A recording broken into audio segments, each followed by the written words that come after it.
LeBron James' son enrolls in Los Angeles area school, suggesting the soon-to-be free agent might choose the Lakers over other potential suitors.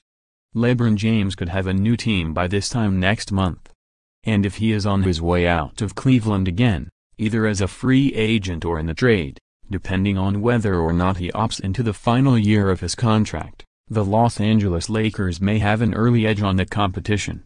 Not only does James have a home in Los Angeles, but as retired NBA All-Star Gary Payton told Black Sports Online, James' 13-year-old son LeBron "Bronny" James Jr. has already committed to a Los Angeles area high school.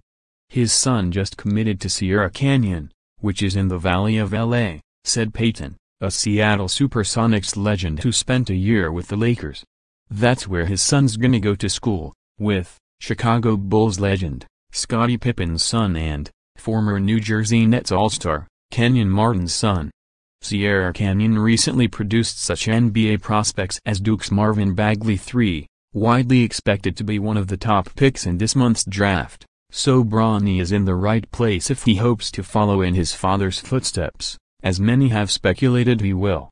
The Lakers, unlike the crosstown Los Angeles Clippers, will have salary cap space to potentially sign James and Oklahoma City All-Star Paul George, a California native, which is another reason to like their chances.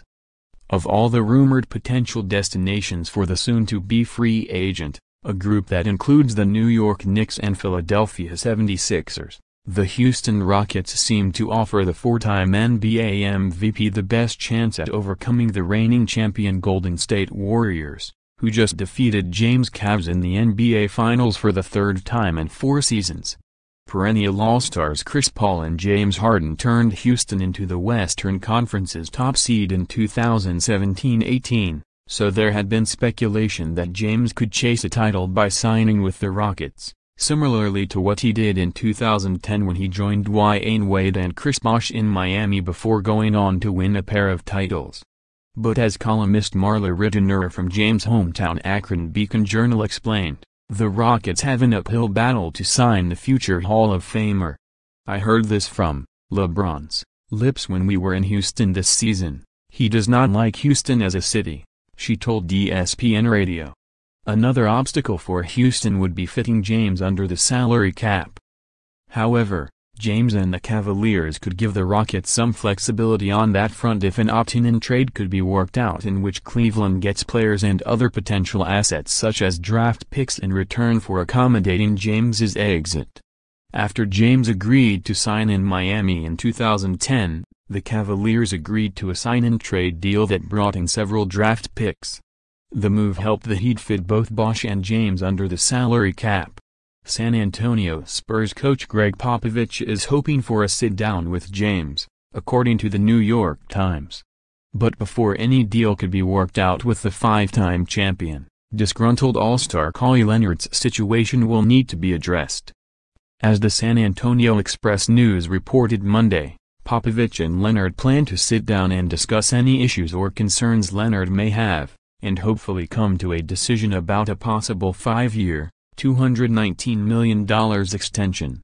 Leonard, who turns 27 later this month, has been the subject of trade speculation for months after last season produced extensive tension between him and the team over the handling of his quadriceps tendinopathy, which limited Leonard to just 9 games, during which he averaged 16.2 points and 4.7 rebounds. With a healthy, happy Leonard, San Antonio would become a desirable destination for James, if the team can find a way to maneuver his massive contract under the salary cap and onto their books. Cleveland can offer James more money, a 5-year, $209 million contract, than anyone else, but the larger issue is what it can do to improve a roster that's currently short on title-winning performance.